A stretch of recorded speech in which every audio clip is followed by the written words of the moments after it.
Selamat pagi saudara-saudari terkasih dalam Kristus. Mari kita mengawali hari baru dengan mendengarkan firman Tuhan yang diambil dari Injil Lukas bab 2 ayat 22 sampai dengan 35. Tuhan bersamamu. Inilah Injil Yesus Kristus menurut Lukas. Ketika genap waktu pentahiran hukum Taurat, Maria dan Yusuf membawa anak-anak Yesus ke Yerusalem untuk menyerahkan dia kepada Tuhan seperti ada tertulis dalam hukum Tuhan. Semua anak laki-laki sulung harus dikuduskan bagi Allah. Juga mereka datang untuk mempersembahkan kurban menurut apa yang difirmankan dalam hukum Tuhan, yaitu sepasang burung tekukur atau 2 ekor anak burung merpati. Adalah di Yerusalem seorang bernama Simeon. Ia seorang yang benar dan saleh hidupnya, yang menantikan penghiburan bagi Israel.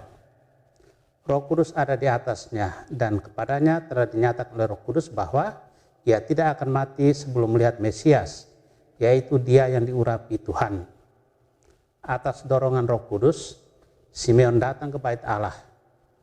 Ketika kanak-kanak Yesus dibawa masuk oleh orang tuanya untuk melakukan apa yang ditentukan hukum Taurat, Simeon menyambut anak itu dan menatangnya sambil memuji Allah, katanya, "Sekarang Tuhan, biarkanlah hamba-Mu ini pergi dalam damai sejahtera sesuai dengan firman-Mu.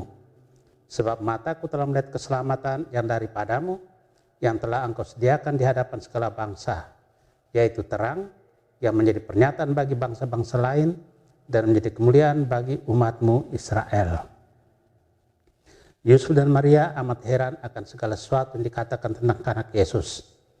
Lalu Simeon memberkati mereka dan berkata kepada Maria ibu anak itu, "Sesungguhnya anak ini ditentukan untuk menjatuhkan atau membangkitkan orang di Israel dan untuk menjadi suatu tanda yang menimbulkan perbantahan, dan suatu pedang akan menembus jiwamu sendiri, supaya menjadi nyata pikiran hati banyak orang."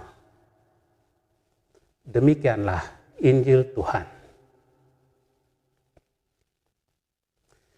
Mataku telah melihat keselamatan yang daripadaku. Saudara yang terkasih, kisah hidup Yesus menjadi sebuah kepenuhan atau penggenapan seluruh kisah perjanjian lama. Orang tua Yesus menjalankan apa yang menjadi tuntutan hukum sebagai seorang Israel sejati.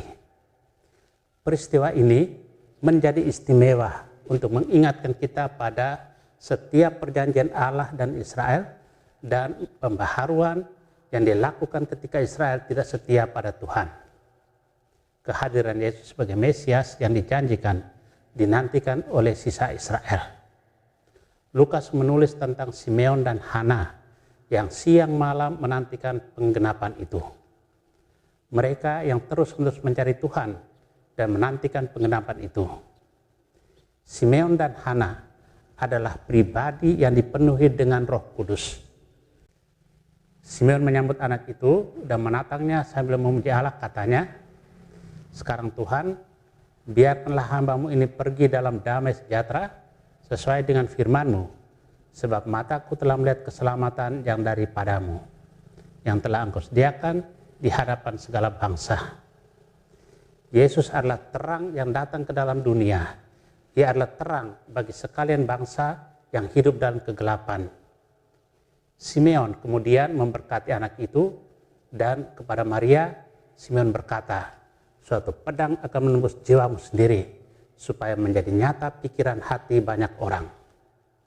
Saudara yang terkasih, belajar mengenal perjalanan hidup Yesus yang adalah inti iman kita, mengajak kita untuk semakin percaya akan kebenaran yang dinyatakan Tuhan.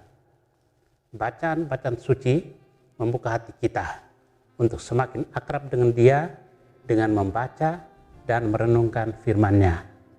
Amin. Marilah berdoa. Tuhan, terima kasih atas anugerah hari baru. Terima kasih atas perlindungan malam tadi. Terima kasih atas kesehatan badan dan jiwa. Tuhan, Engkau memperkenankan Simeon bersuka cita atas kelahiran dan kehadiran Sang Almasih, Yesus Kristus, karena ketekunan dan kesetiaannya akan sabda janji-Mu.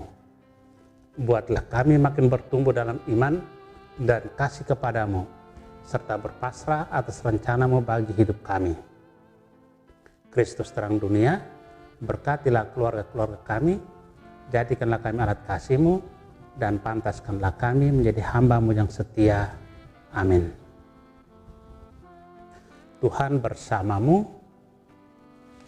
Semoga keluarga kita, orang-orang yang kita kasih dan doakan, seluruh aktivitas kita hari ini dilindungi, dibimbing, dan diberkati oleh Allah yang Maha Kuasa, Bapa dan Putra dan Roh Kudus.